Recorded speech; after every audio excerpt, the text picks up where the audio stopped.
Hola, ¿cómo están? Espero que muy bien. Bienvenidos al primer curso de Portal Solar. En este curso vamos a estar conversando todo lo relacionado a la energía solar, desde conceptos básicos como qué es la energía solar, hasta pasar un poco más a definir los sistemas. ¿Qué son los sistemas solares on-grid, off-grid? Y también vamos a dar respuesta a algunas de las preguntas más frecuentes cuando hablamos de energía solar fotovoltaica, por ejemplo, ¿cuánto duran los paneles? ¿Qué puedo alimentar con un sistema? ¿Cuál es la diferencia entre un sistema on-grid y off-grid? ¿Puedo tener respaldo en caso de cortes con un sistema on-grid? Estas son algunas de las preguntas que vamos a resolver y bueno, bienvenidos al curso. Mi nombre es Héctor Natera y yo voy a ser su facilitador. Para poder definir qué es la energía solar tenemos que entender qué es la energía. Y aunque sea un concepto que parece muchas veces abstracto o difícil de definir, la verdad es que es muy sencillo. En física, la energía es la capacidad para generar trabajo. Absolutamente cualquier trabajo que realicemos, el cual puede ser mover un auto de un punto A a un punto B, mover un volumen de agua, mover de hecho un electrón a través de un conductor de un punto A a un punto B, requiere una cantidad de energía o trabajo. ¿Para qué usamos la energía? La verdad es que virtualmente para casi todo. La usamos en el campo para producir alimentos, la usamos para bombear agua, la usamos incluso para producir algunos de los bienes y servicios que utilizamos, la usamos también para el confort, para climatizar, tanto para calefaccionar como para refrigerar viviendas, y la usamos realmente en nuestro día a día para casi todo. Es muy importante entender no solamente qué es la energía, sino de dónde la sacamos. La primera ley termodinámica nos indica que la energía no se crea ni se destruye, sino que la transformamos. Por lo tanto, la transformamos de una fuente de energía a otra. En la naturaleza nosotros extraemos energía de fuentes. Estas fuentes pueden ser renovables o no renovables en función a si se pueden renovar tomando en cuenta periodos de vida relativamente cortos, periodos humanos, o en fuentes convencionales y no convencionales. Está más relacionado básicamente a con qué frecuencia un país puede explotar estas fuentes de energía. Por ejemplo, en Argentina se considera la energía nuclear como una fuente convencional, justamente porque la matriz eléctrica produce energía eléctrica a través de la energía nuclear. Sin embargo, se considera no convencional el carbón, porque realmente es muy poco lo que se usa. Ahora, cuando hablamos de renovables y no renovables, nos referimos más bien a dos cosas. Uno, la capacidad para renovarse estas fuentes de energía, y dos, la capacidad para emitir más o menos gases de efecto invernadero en su operación. Así, dentro de las energías renovables tenemos la energía solar, eólica, biomasa, geotérmica y algunas otras, y dentro de las no renovables tenemos normalmente combustibles fósiles o minerales, por ejemplo, el carbón, el petróleo, el gas o la energía nuclear. También tenemos que entender cuál es la diferencia entre las fuentes renovables y no renovables. Y esto parte, digamos, de varios puntos, ¿no? Por ejemplo, las fuentes renovables de energía se pueden renovar en periodos cortos de vida, periodos humanos, mientras que las no renovables no. Y hay algunas fuentes de energía que se pueden considerar renovables o no renovables dependiendo de la velocidad con la cual yo la explote. Por ejemplo, la biomasa. Si yo talo un bosque de árboles a una mayor velocidad a la cual este crece, probablemente la convierte en una fuente no renovable, aun cuando en términos iniciales es renovable. Algunas otras de las características pueden ser que las energías renovables tienen normalmente una densidad energética menor y están relacionadas a un recurso disponible, mientras que las fuentes no renovables, como petróleo, gas, carbón, entre otras, tienen densidad energética mucho mayores porque se han ido concentrando estas cantidades de energía a lo largo del tiempo. Hablamos de recursos si se quiere, disponibles de manera momentánea. ¿Qué quiere decir esto? Son finitos, mientras que las energías renovables se consideran virtualmente infinitas. Alguna otra de las características pueden ser que cuando hablamos de energías renovables, su transporte es un poquito más complejo que en el transporte de las energías no renovables. Yo puedo perfectamente tomar un barril de petróleo, almacenarlo y transportarlo de un lugar a otro, mientras que con las energías renovables es un poco más complicado porque no puedo almacenar una X cantidad de sol. Esto se está resolviendo con algunas otras tecnologías, por ejemplo, el almacenamiento en baterías de litio o el almacenamiento en forma de hidrógeno, donde yo perfectamente genero energía solar, la electrolizo y, es decir, básicamente separo el hidrógeno del oxígeno y almaceno el hidrógeno para transportarlo. Algunas de las otras características que tienen las energías renovables con respecto a las no renovables es que las renovables tienen una operación, un costo operativo virtualmente cero o casi cero. ¿Por qué? Porque el recurso solar es gratuito, igual que el recurso eólico y algunas otras fuentes renovables. Mientras que las no renovables tienen la característica que tanto en la fabricación de una planta como en la explotación o en la operación del sistema, tienen un costo operativo elevado, básicamente por el costo del combustible. Además de esto, cuando hablamos de energías renovables, hablamos normalmente de inversiones iniciales un poco mayores, mientras que en la operación de la planta el costo es virtualmente cero. Cuando hablamos de no renovables, Las inversiones iniciales suelen ser un poquito menores, pero el costo operativo es muy alto. Ahora, entremos un poco más en tema. Vamos a definir la energía solar. ¿Qué es la energía solar? Obviamente todos tenemos nuestros conceptos bastante fundamentados porque, si se quiere, es bastante sencillo de explicar. Y la energía solar es básicamente el aprovechamiento de la radiación electromagnética proveniente del Sol para transformarlo en energía, ¿sí? En energía útil. Esta energía útil no es solamente electricidad. Yo la energía solar la puedo transformar utilizando diversas tecnologías. Dentro de estas tenemos la energía solar pasiva, que es el aprovechamiento directo de la radiación solar, donde yo, por ejemplo, en arquitectura, ¿sí?, utilizo aleros o ventanas con ciertas dimensiones y características con el objetivo de que durante el invierno ingrese la mayor cantidad de radiación solar posible, pero durante el verano la deje afuera de la casa para no sobrecalentar los espacios, ¿no? A esto lo definimos como energía solar pasiva y se viene utilizando desde los tiempos, si se quiere, del Imperio griego, ¿no? También tenemos la energía solar térmica, que es la transformación de la radiación solar electromagnética en energía térmica directamente. Esto normalmente se utiliza para, por ejemplo, calentar agua caliente sanitaria o agua de procesos, transformando la radiación solar en agua caliente. Y luego tenemos la energía solar fotovoltaica, que es la transformación de la radiación solar en energía eléctrica a través de un efecto denominado efecto fotoeléctrico que vamos a definir un poquito más adelante. Luego, también tenemos que entender que, como toda la naturaleza, cualquier fuente de energía que utilicemos tiene ventajas y desventajas. La energía solar fotovoltaica tiene muchas más ventajas que desventajas. Entre las ventajas tenemos, es una fuente de energía virtualmente inagotable. ¿Qué quiere decir esto? Que considerando periodos de vida humano, no se va a agotar. El Sol sale todos los días, probablemente lo siga haciendo durante los próximos 4.000, 5.000 millones de años. Luego tenemos que en su operación el costo de explotación de esta fuente renovable de energía es virtualmente cero, es decir, el Sol es gratuito y la energía que recibe una superficie se puede transformar sin ningún problema en energía eléctrica. Otra de las características y ventajas, si se quiere, de la energía solar es que a lo largo de su vida útil y durante su operación no genera gases de efecto invernadero. Esto es muy importante. El efecto fotoeléctrico, que definiremos más adelante, no emite en su operación ningún tipo de gas de efecto invernadero. Por lo tanto, la operación de una planta solar fotovoltaica es bastante limpia, ¿no? Y bueno, tiene algunas otras ventajas relacionadas a que se pueden aprovechar superficies no aprovechables, por ejemplo, techos de casas o techos de industrias que probablemente no los utilizaría para ningún otro uso que no sea justamente cubrir la edificación. Podemos cubrirlos con paneles solares y generar energía virtualmente, de nuevo, gratuita en su operación. Ahora, me preguntarán, Héctor, ¿tiene alguna desventaja? Como cualquier actividad antropogénica, es decir, desarrollada por el humano, se generan impactos. Estos impactos están más relacionados en la fabricación del panel solar que en su operación. Sin embargo, existen muchos mitos relacionados a que, por ejemplo, la energía que genera un panel no llega a cubrir la energía que se utiliza para fabricarlo, y esto es completamente falso. Un panel solar, el retorno energético del panel solar se da dependiendo de la tecnología, las cuales conoceremos en un par de minutos, en 2 o 3 años. ¿Qué quiere decir esto? Que la energía que yo utilizo para fabricar el panel solar la recupero en 2 o 3 años.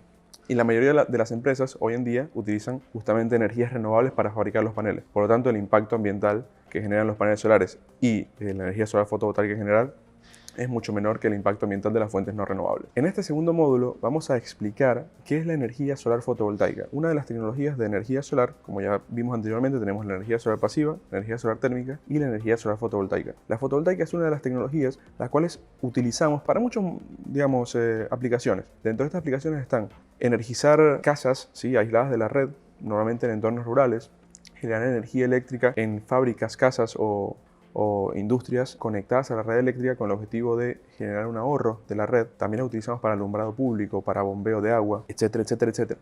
Ahora, ¿cómo funciona? Bueno, la energía solar fotovoltaica es básicamente la transformación de la radiación solar, la radiación electromagnética proveniente del Sol, en energía eléctrica en corriente continua. Este proceso se realiza mediante un proceso llamado proceso fotoeléctrico o efecto fotoeléctrico. El efecto fotoeléctrico, ¿con qué se come? Digamos, ¿qué es el efecto fotoeléctrico? Hay muchas preguntas relacionadas a esto y lo voy a explicar de manera muy sencilla. Pero es muy importante entender que uno de los padres del efecto fotoeléctrico es Albert Einstein, quien ganó uno de los premios, su premio Nobel, digamos, de física, gracias a realizar ciertos estudios a este efecto. El efecto fotoeléctrico es básicamente la transformación de esta radiación solar en energía eléctrica en corriente continua, la cual se da mediante el uso de algunos materiales llamados semiconductores. En la naturaleza, los materiales pueden ser conductores, los cuales tienen la capacidad de transportar electricidad y, en términos generales, también calor a través de toda su materia. Tienen ciertas características los elementos conductores. Suelen ser brillantes, suelen ser maleables, suelen ser tenaces. En general, se parecen a los metales.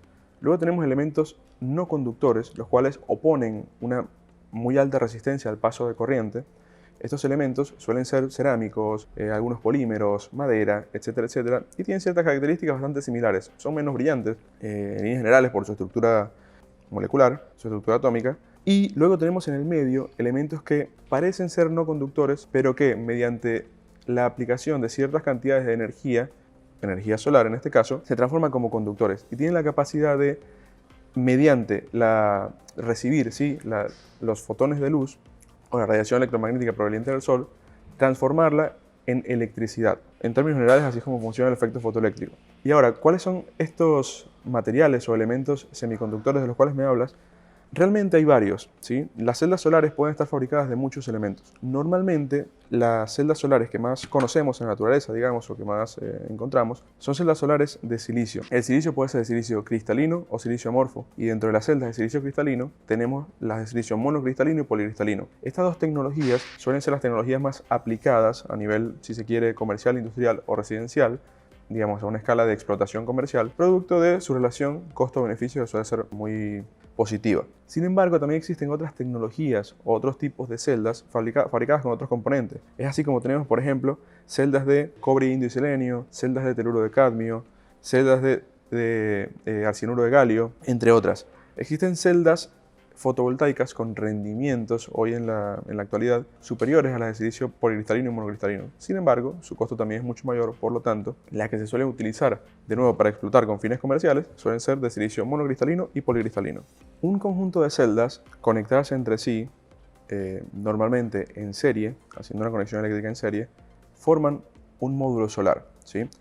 Los módulos solares pueden estar fabricados de diversas tecnologías de celda, como les dije anteriormente, de silicio cristalino, silicio amorfo, teluro de cadmio, arsenuro de galio, entre otros, y en función a cómo estén conectadas las celdas y la cantidad de celdas, definiremos básicamente la potencia del panel. Un panel solar, para definirlo, es un conjunto de celdas conectadas en serie, las cuales están conectadas entre sí con el objetivo de aumentar el voltaje que esta celda puede llegar a producir, el cual tiene la capacidad de transformar la radiación solar en energía eléctrica con valores de tensión y de corriente útiles, valores de tensión y de corriente que yo puedo transformar en energía eléctrica en corriente alterna, digamos, para un uso convencional. El panel solar está fabricado normalmente por una cierta cantidad de celdas. Dependiendo de la cantidad de celdas, de nuevo defino la potencia del panel. Estas pueden ser de 36 celdas, 60, 72, de medias celdas, las cuales pueden ser de 144 o 124 medias celdas. También están constituidos por algunos otros componentes, no solamente la celda solar. También tengo una película transparente, normalmente de EVA, la cual se utiliza para encapsular la celda y darle resistencia mecánica. Luego tengo en la parte frontal un vidrio templado, cuyo espesor varía, pero normalmente es de 3 a 4 milímetros de espesor. En la parte posterior se suele tener una película, la cual sirve como aislante eléctrico y también para proteger las celdas. Y está recubierto por un marco de aluminio anodizado, el cual le da rigidez a la estructura del panel. Es muy importante entender que el panel solar y la energía solar fotovoltaica en general tienen muchas ventajas y entre ellas está la modularidad. Una de las ventajas de la energía solar fotovoltaica es que el mismo panel que yo utilizo para fabricar un parque solar muy grande, lo utilizo para instalar una planta solar fotovoltaica sobre un comercio, instalando 200 paneles, sobre una casa instalando 8 paneles o sobre una luminaria solar instalando un solo panel. El panel suele ser el mismo, esto le da escala a la tecnología y permite también, digamos, tener precios un poco más reducidos. Para iniciar el tercer módulo, donde hablaremos sobre sistemas solares fotovoltaicos, acá vamos a definir un poco cuáles son los componentes necesarios para que el sistema trabaje en su conjunto con el objetivo de entregarnos energía eléctrica útil. ¿Y a qué me refiero energía eléctrica útil? Energía eléctrica con condiciones de tensión y de frecuencia adecuados, ¿sí?, y adaptados para el uso de los artefactos electrodomésticos convencionales. Hasta ahora hemos definido qué es la energía solar, qué es la energía solar fotovoltaica y un poco también venimos entendiendo qué es el panel solar. Un sistema solar fotovoltaico, como la definición de sistema, es justamente la interconexión de diversos componentes, todos interrelacionados entre sí, con el objetivo de cumplir una función. Esta función es entregarnos energía eléctrica de nuevo útil. Ahora, ¿cuáles son los componentes necesarios en un sistema solar fotovoltaico? La verdad es que esto varía en función al tipo de sistema, pero los componentes más básicos son el panel solar, es el elemento del sistema, el componente que se encarga de transformar la radiación solar en energía eléctrica en corriente continua y normalmente con niveles de tensión no aptos para el uso. Un panel solar puede generar 36 volts, 45, cerca de los 50 volts y este voltaje también suele variar en función a la radiación solar disponible y en función a la temperatura del panel. Por lo tanto, necesitamos otro elemento que se encargue de transformar esa energía eléctrica con ese nivel de voltaje y de corriente a niveles de voltaje, corriente y frecuencia útiles. El segundo componente es el regulador de carga o cargador solar, el cual se encarga de gestionar la carga y descarga de la batería. Existen dos tipos de reguladores de carga, los cuales funcionan en función a un algoritmo de trabajo, que son PWM y MPPT. Los reguladores PWM normalmente trabajan con el mismo nivel de voltaje del banco de baterías. Por lo tanto, si la batería trabaja a 24 volts y el panel a 36, el regulador se encargará de mantener la tensión de trabajo del sistema en 24 volts. Se suelen utilizar para sistemas pequeños. Luego tenemos los reguladores MPPT, por sus siglas en inglés Maximum Power Point Tracker, o seguidores del punto de máxima potencia. Tienen la posibilidad de trabajar con un algoritmo el cual se encarga de optimizar siempre el punto de trabajo de tensión y de corriente del panel. ¿Qué quiero decir con esto? Obligan de cierta forma a trabajar el panel solar en su punto de máxima potencia, sin importar que la tensión de trabajo sea mayor a la tensión del banco de baterías. Hasta ahora llevamos dos elementos: panel solar, regulador de carga. El tercer elemento sería el sistema de acumulación, batería, banco de batería, almacenamiento, sistema de almacenamiento, etcétera, etcétera. Lo podemos definir con varios nombres. Este sistema tiene el objetivo de almacenar energía para utilizarla en dos casos. Uno, en caso de que falte potencia, digamos, de que el panel solar, por ejemplo, el sistema solar esté generando 1500 watts y mi consumo sea 2000 en un momento instantáneo de tiempo, la batería se encargaría de entregarme esos 500 watts adicionales, ¿no? Y el otro objetivo es entregarme energía en momentos en los cuales no tengo radiación solar. Por ejemplo, en un día sumamente nublado, durante la noche, ¿sí? O durante algún momento específico en lo cual pasó una nube, cayó mi potencia por debajo del consumo. La batería se encargaría de hacerme de colchón de potencia y entregarme esa potencia adicional. Otro de los elementos más importantes es justamente el inversor. El inversor es el elemento que se encarga de transformar la corriente de continua del banco de baterías a corriente alterna con niveles de tensión y de frecuencia aptos para el uso. Existen muchos tipos de inversores, los cuales pueden transformar la corriente continua en corriente alterna a niveles de tensión de 220 volts, 380 volts, en sistemas trifásicos, 120 volts en sistemas monofásicos con niveles de tensión de 120 volts, y también tiene la posibilidad de entregarme una frecuencia apta para el uso.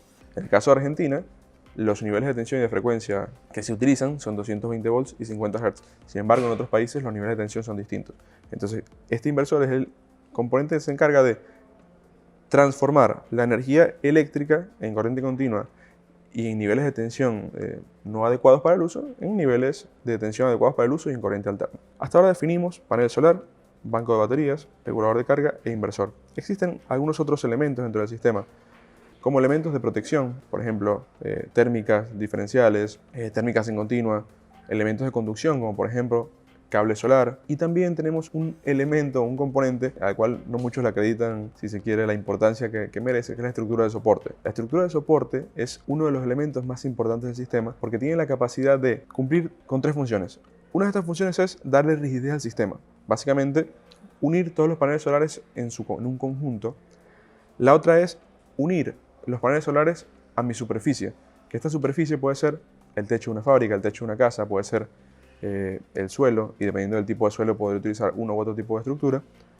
Y la tercera función es darle inclinación a los paneles solares con el objetivo de que capten la radiación solar de la manera más eficiente posible, atendiendo un poco a las necesidades, obviamente, del proyecto y del emplazamiento, el lugar donde voy a estar haciendo la instalación. Y el tipo de estructura normalmente se selecciona en función del tipo de techo o el tipo de superficie. Normalmente para techos se utilizan estructuras de soporte de aluminio anodizado, en algunos casos acero galvanizado.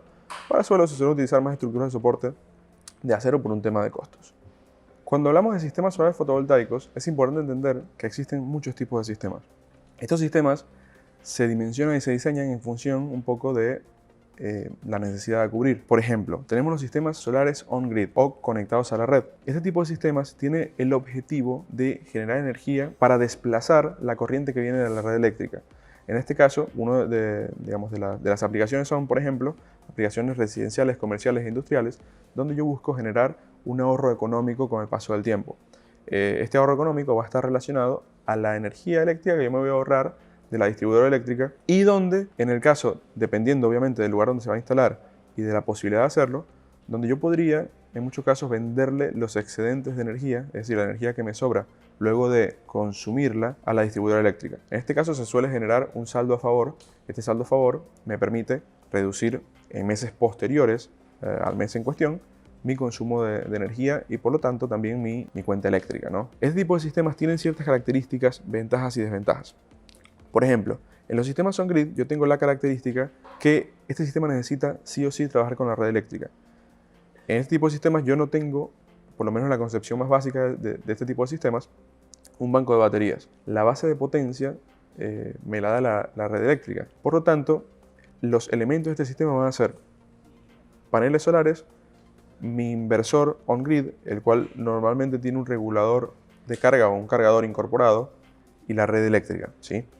Este tipo de inversores tienen ciertas características en cuanto a su funcionamiento y ciertas, digamos, protecciones con las cuales tienen que cumplir, donde en el caso de un corte de energía, el inversor se corta, se suele cortar, se debe cortar de hecho. Esto es una protección llamada protección anti-isla. Por lo tanto, en el caso de un corte de energía, el inversor se va a apagar y no voy a tener generación solar. Luego tenemos los sistemas solares fotovoltaicos off-grid o aislados de la red eléctrica. Este tipo de sistemas me permiten crear una red eléctrica en lugares donde no tengo red, justamente con el uso de banco de baterías o un sistema de almacenamiento como respaldo de energía. Estos sistemas de almacenamiento están constituidos por uno o más, digamos, bancos de baterías, las cuales trabajan en función del nivel de tensión que trabaja el inversor. Otro tipo de sistema solar fotovoltaico que podemos encontrarnos son los sistemas híbridos. Los sistemas híbridos son sistemas en los cuales cumplen con las dos funciones. Tengo normalmente un inversor on-grid o un inversor híbrido, los cuales pueden inyectar energía constantemente a la red eléctrica y además, en caso de un cortes, con la ayuda de un banco de baterías, tener la capacidad de entregarme energía a ciertas cargas que voy a tener respaldadas. Normalmente cargas en backup o en respaldo, con el objetivo de generar un ahorro constante y en el caso de un corte, poder generar energía eléctrica con los paneles solares existentes y además utilizar el banco de baterías para tener respaldo durante algunas horas. Tanto el sistema de generación, es decir, los paneles solares, como el banco de baterías, se va a definir en función de las necesidades de cada cliente o de cada proyecto. Existen también otro tipo de sistemas, los cuales suelen llamarse sistemas dedicados, que son sistemas muy puntuales. No son sistemas on-grid porque no se conectan a la red eléctrica, ni son sistemas off-grid porque no crean una red. Estos sistemas están más relacionados a, por ejemplo, sistemas de bombeo solar, sistemas de iluminación autónoma, sistemas de electrificadores rurales, ionizadores de pileta, etcétera, etcétera. En este módulo vamos a estar conversando un poco sobre las preguntas y respuestas más frecuentes que suelen tener los clientes o si se quiere los destinatarios de proyectos solares fotovoltaicos a la hora de ejecutar un proyecto, ¿no? Dentro de estas preguntas tenemos, por ejemplo, ¿es rentable instalar un sistema solar fotovoltaico? Y la respuesta sencilla es que sí, pero la rentabilidad de un sistema solar fotovoltaico depende de muchos factores. Por ejemplo, de la radiación solar disponible del lugar. Un emplazamiento con mayor radiación solar disponible va a hacer que mi proyecto tenga una rentabilidad, si se quiere, un poco mayor, producto de que voy a generar más energía con la misma instalación. Otra de las condiciones que hacen que un proyecto sea más rentable o menos rentable es el CAPEX, el valor de la inversión. Dependiendo del costo del kilowatt pico instalado, la inversión tendrá una rentabilidad mayor o menor. Sin embargo, el factor más importante es el costo de mi energía, el costo de la energía que yo estoy desplazando con los paneles solares fotovoltaicos o con el sistema solar fotovoltaico. Obviamente, si el costo de mi energía o la energía eléctrica de la red es mayor, será un proyecto con una tasa de retorno mayor. No obstante, existen algunos errores a la hora de evaluar en términos de rendimiento económico un proyecto solar fotovoltaico y suele ser, en muchos casos, si se quiere, injusto cuando comparamos con otros proyectos, debido a que estos son proyectos que tienen vidas útiles muy largas, digamos, muy extendidas. Un proyecto solar fotovoltaico suele tener una vida útil de alrededor de 20-25 años, en algunos casos un poco más, y muchas veces lo evaluamos midiendo, si se quiere, la rentabilidad del proyecto con el tiempo de recupero de la inversión. Y el tiempo de recupero de la inversión realmente lo que mide es un poco más el riesgo de la inversión, la cantidad de tiempo que pasa sin yo tener mi capital de vuelta en la mano. Pero un proyecto de energía solar fotovoltaica con un recupero de inversión de 9 o 10 años puede ser un proyecto rentable debido a que la vida útil del proyecto es de incluso 20 años.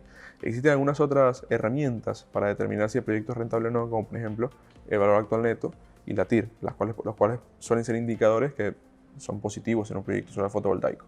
Otra de las preguntas relacionadas un poco a este tema es el tiempo de repago o el tiempo de recupero de un sistema solar fotovoltaico. Cuando hablamos de tiempo de recupero, hablamos siempre de sistemas solares fotovoltaicos on-grid, donde mi objetivo es generar energía para desplazar el uso de la red eléctrica y por lo tanto generar un ahorro.